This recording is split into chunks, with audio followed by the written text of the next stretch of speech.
welcome back to my channel. I hope you're all doing well out there. And today we're going back to Hammer Films territory. But before we do that, do me a favor, like, comment, and subscribe. Subscribe. I greatly would appreciate that.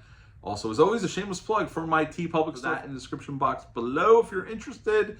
And today, again, we're going back to Hammer Films territory, and we're going to talk about their version of The Phantom of the Opera. It's in that Hammer set that I've shown in other Hammer reviews. It's one of the movies included, and we're going to talk about that one next up. This one came out April 15th of 1962. It's an hour and 24 minutes long, which is definitely a positive of this movie. Once again, directed by Terence Fisher. He did a lot of Hammer films, and this is another one in his belt.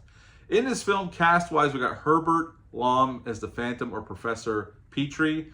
We got Heather Sears as Christine, and she is the Phantom sets her sights upon her, but not as a love interest in this movie. We'll talk about it.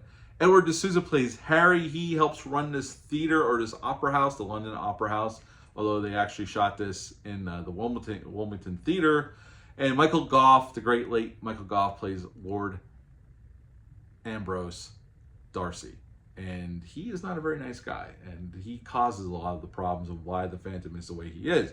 So, you know, if you're familiar with the original Phantom of the Opera, or even Robert Englund's version of Phantom, although there's a little bit of time travel with that one, this is very much the classic version of Phantom of the Opera, although just twisted in its own Hammer way. But it takes place in an opera house, and there's somebody living underneath the opera house, along with his sidekick, the person who saved him. In the flashback, we find out this. He does the Phantom's bidding, pretty much, and takes care of him. And, you know, we do see somebody get killed while there's a performance going on. And there's voices being heard by the lead actresses. And there's a box that nobody wants to sit in because they hear voices. It's creeping people out. And, you know, Christine gets kidnapped by the Phantom's right-hand man. And he wants to use her. He really thinks her voice is something and wants to teach her how to use it to the best of her abilities. And that's pretty much his whole angle. We come to find out that the Phantom started off as Professor Petrie, and he wrote these operas and all this wonderful music, but he was broke, and he was trying to get his music published. So he went to Michael Gough's character and tried to use him, or have him help him publish his music. And Michael Gough paid him for his music, but then stole it and put his name on it. And in a fit of rage, Professor went into the printing company's building and tried to destroy all the copies of the music because he didn't want Albert Gough's character to have it. And he got acid in his face, set the building on fire, and he disappeared into the river and then under the sewers, but nobody knew that. So everybody thought he was dead, but here he wasn't. He's the Phantom under this opera house. And pretty much at the end, he gets his comeuppance on Lord Ambrose because they set Lord Ambrose up, and he gets to confront him about what he did to him. And that's pretty much how the movie wraps up. This movie, yes, it's a horror movie per se, and it has all the gothic imagery and the Victorian imagery you would expect from a Hammer movie. And a couple people do get killed, but it's all done by the Phantom's right-hand man. The Phantom really technically doesn't kill anybody. He just kind of wants to get back at Lord Ambrose. He knows he's not a very nice human being, and he screwed him over for sure.